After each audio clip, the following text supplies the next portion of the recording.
মানুহৰ পৰা আঁতৰি নাথাকিব। বেছি সময় অকলে থাকিলেই আপোনাৰ মনলৈ বিভিন্ন কথা আহি থাকিব আৰু সেইবাবে যিমান পাৰে মানুহৰ মাজত থাকক। মনৰ কথাবোৰ মনতেই আবদ্ধ কৰি নাৰাখিব। নিজৰ জীৱনসংগী, আত্মীয় অথবা বিশ্বাসী বন্ধু এজনৰ আগত কথাবোৰ প্ৰকাশ কৰক।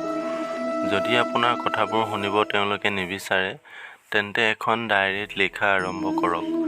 এই পদ্ধতিৰে নিজক প্ৰকাশ কৰি নিজেই নিজক পুনৰ নিৰীক্ষণ কৰি চোৱাৰ সুযোগ পাব। যেতিয়া জীয়াই থাকিবলৈ সাৰথি কোনো নাথাকে, তেতিয়া নিজেই নিজৰ সাৰথি হ'ব লগা হয়।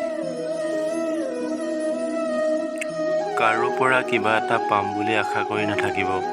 সম্পৰ্কবোৰক সম্পৰ্ক হৈয়ে থাকিব দিয়ক আৰু নিজেই নিজক সকলোখিনি শক্তি অনুসৰি দি থাকিম বুলি এক সংকল্প লওক।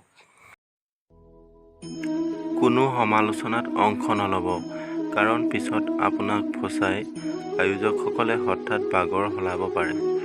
তেতিয়া তাৰ প্ৰতিক্ৰিয়াই আপোনাক অনৰ্থক বহুদিন আমনি কৰি থাকিব।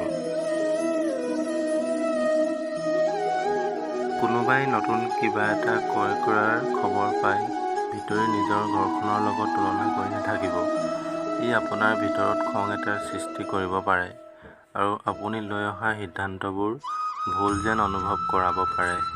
সেইবাবে সদায় নিজক লৈ কৃতজ্ঞ হৈ থকাটোৱেই শ্ৰেয়।